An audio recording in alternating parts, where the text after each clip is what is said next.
Hello et bienvenue sur la classe de fleurs dans une nouvelle vidéo. Je te retrouve aujourd'hui dans la première vidéo de la série Objectif brevet qui devrait t'aider, je l'espère, à réussir ton brevet et à cartonner, surtout dans l'épreuve de français. J'ai intitulé ce premier épisode Connaître l'épreuve de français et le programme, c'est parti.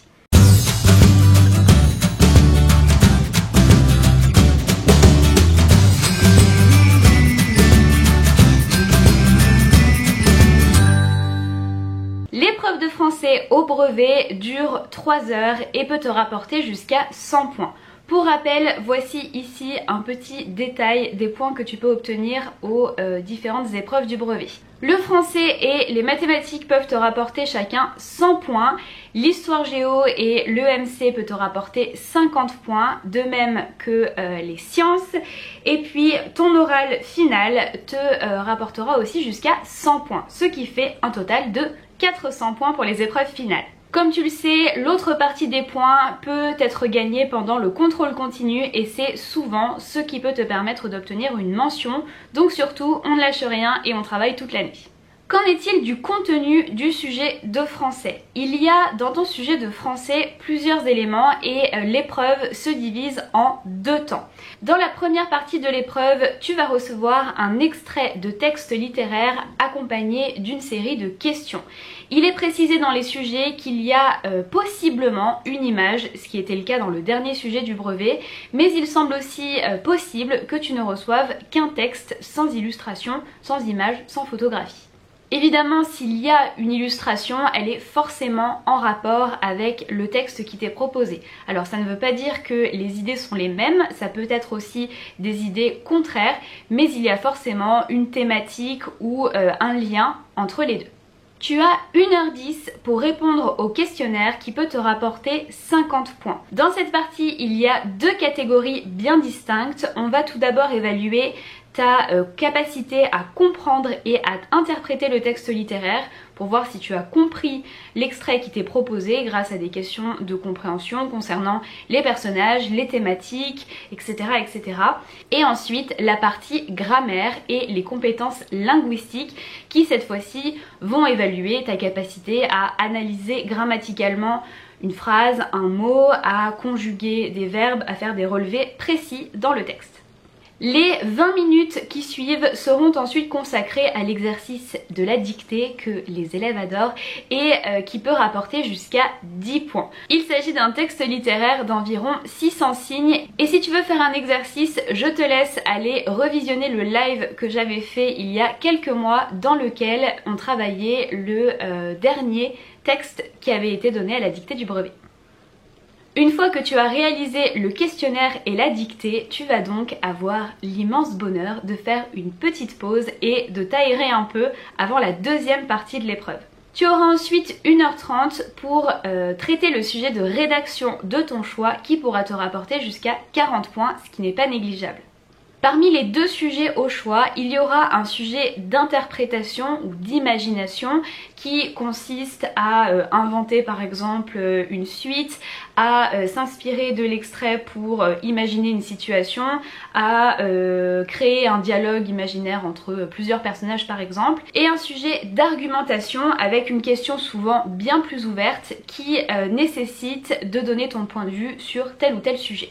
Je reviendrai dans les futures vidéos plus en détail sur les différentes parties de l'épreuve de français au brevet, mais sache que pour la rédaction, le dictionnaire est autorisé.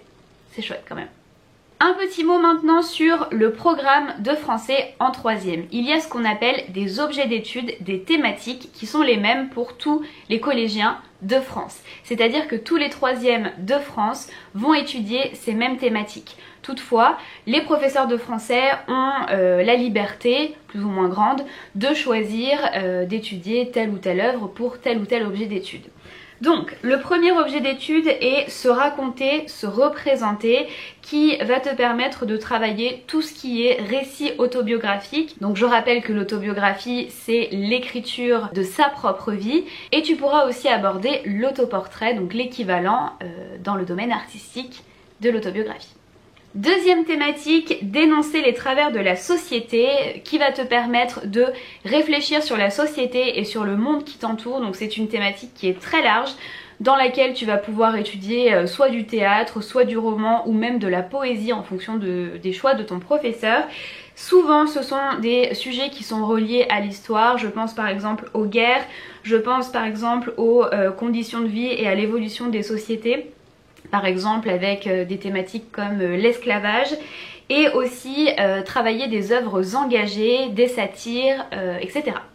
Le troisième objet d'étude, vision poétique du monde, va te permettre de réviser tout ce que tu as vu en poésie pendant les 4 années de collège.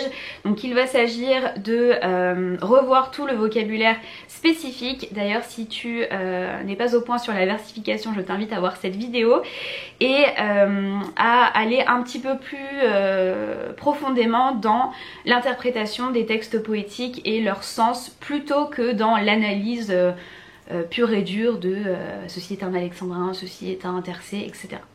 Quatrième objet d'étude, agir dans la société, individu et pouvoir. Donc dans cette séquence, on va s'interroger sur l'autorité et sur le pouvoir et bien souvent sur la figure du tyran, que ce soit dans la mythologie ou dans les récits contemporains. Et puis il y a aussi ce qu'on appelle un questionnement complémentaire qui fait partie du programme également, Progrès et rêve scientifique, qui est l'un de mes préférés puisqu'il permet d'aborder la dystopie. Donc si tu ne sais pas ce qu'est une dystopie, c'est un récit dans lequel on a une société imaginaire avec des personnages qui ne peuvent atteindre le bonheur. C'est assez triste mais c'est hyper intéressant. Je t'en reparlerai aussi pendant l'année, mais Divergente ou Le Passeur sont des dystopies très célèbres et c'est une séquence dans laquelle on peut aussi aborder la science-fiction qui est en lien étroit avec la dystopie. Nous sommes au tout début de l'année scolaire, il ne s'agit donc pas d'être complètement paniqué et paralysé en pensant au brevet. Toutefois, il va falloir que tu sois assez rigoureux et que tu travailles régulièrement et méthodiquement. J'ai prévu plein de vidéos qui vont t'aider à y arriver. En attendant, tu peux d'ores et déjà ouvrir ton manuel de français. Alors je parle pour ma matière, mais ça vaut pour toutes les autres. Dans mon collège, on travaille avec le manuel Terre des Lettres, mais je suis sûre que c'est la même chose pour tous les autres manuels. Il y a à l'intérieur un sommaire dans lequel sont proposées diverses séquences. Même si ce ne sont pas les séquences que tu vas faire en classe avec ton professeur, tu as quand même les entrées par objet d'étude, ce qui est très intéressant et ça peut te donner une idée des écrivains et des livres qui rentrent dans le programme, donc c'est toujours intéressant. C'est déjà tout pour ce premier épisode de la série Objectif Brevet. J'espère sincèrement que ça t'aura aidé. Si tu as des questions, n'hésite pas à les poser dans les commentaires. Pour me soutenir et ne manquer aucune des prochaines vidéos concernant le brevet, n'hésite pas à liker la vidéo, à t'abonner à la chaîne et je te dis à très bientôt dans un prochain épisode. Ciao!